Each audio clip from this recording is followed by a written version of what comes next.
Oh snap, Glaze is going live.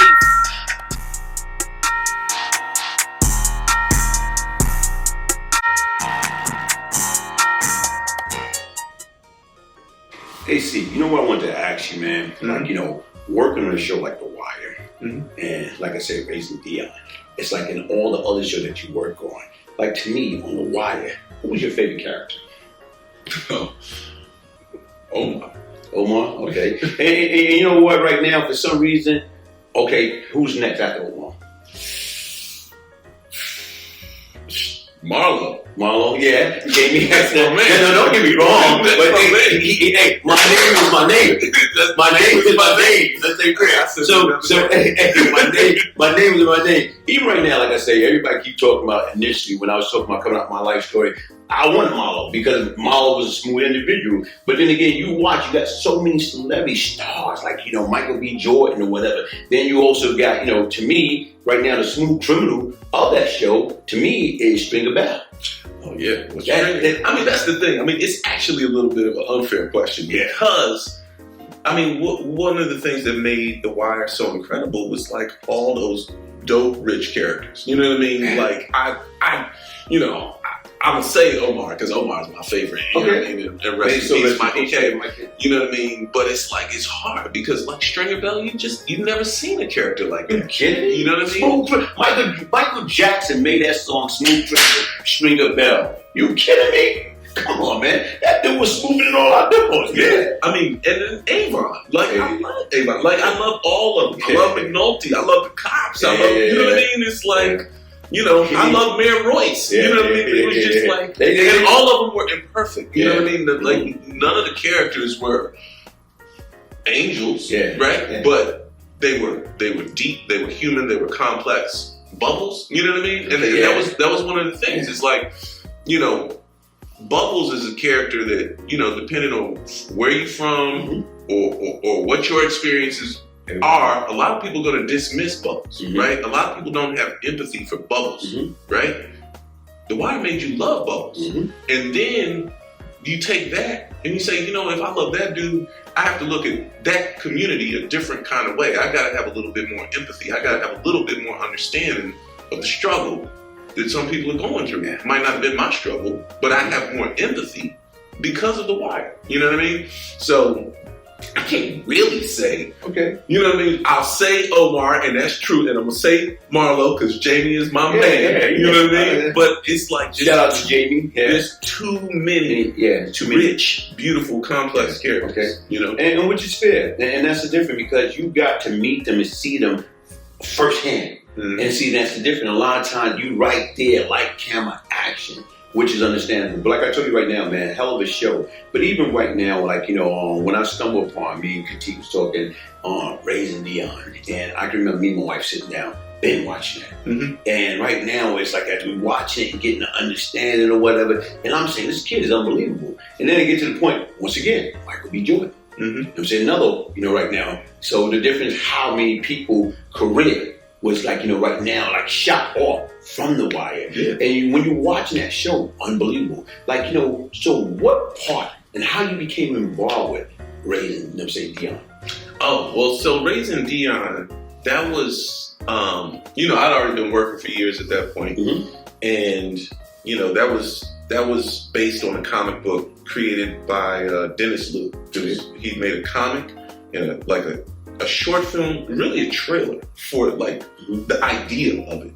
And Carol Barbie adapted it. It was produced by Macro, Michael B. Jordan's company, and it was at Netflix. And they had this great script, and they were looking for someone to direct the pilot. Wow. So I was thankfully at that point at a place where I was invited into that conversation as one of the potential directors of the pilot, and presented my vision for what the show could be, how I would shoot it, you know what I mean? Not just like how to shoot it photographically, but like what the tone of it was and what the spirit of the story was, why it resonated so much with me. And they liked what I had to say. So then it was, I got the opportunity to direct the pilot, and that's how I became part of it. The rest is history. The rest is The history. rest is history.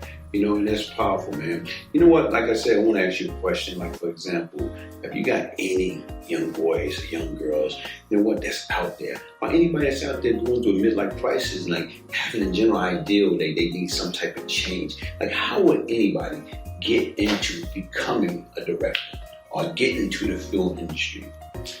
You know, there's a lot of ways. I mean, the first thing I would say to directors specifically who want to direct, the first way that you, or the most important thing that you have to do to become a director is you have to direct, right?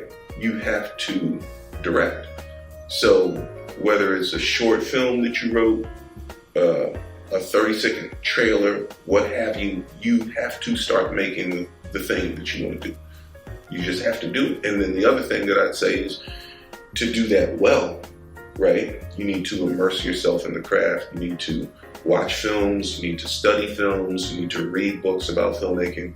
You need to, you know, I went to film school rep. You know what I mean? I went to a formal film school, and I would always encourage anybody that can do that to do that, because it is, for me, it was a wonderful, it was, you know, probably as an academic, my most satisfying academic journey. And it's hard to call it that because it was so physical, right? But there are programs, you know, I know here in Georgia, there are, I don't know the name of the program offhand, but like, you just need to dig in, and the internet is there. You can go to Google, search for film programs, fellowships, grants, whatever is going to give you the opportunity to train and make film, you know, for the directors. And then for everybody else, you know, and the other thing I should say is, if you don't know exactly what role you want to have, there's so many careers, there's so many artists that work in collaboration in the filmmaking process. You know what I mean?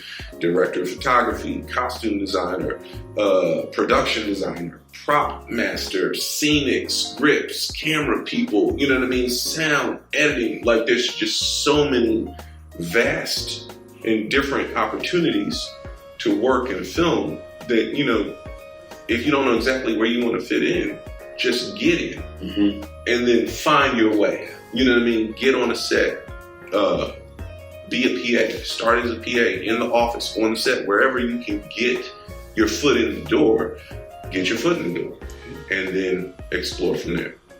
Hey, listen, thank you for your time. Thank you for your honesty. I truly appreciate that. I'm gonna ask you one more thing before we go, man. Yeah. So far, right now, in your life or as being a director, what do you feel is Seith Mann greatest accomplishment? My kids. Your kids. I got two beautiful boys. Wow, man. And you know what? They got a hell of a role model, man. Thank you, man. Thank you, brother. This is great. Appreciate it.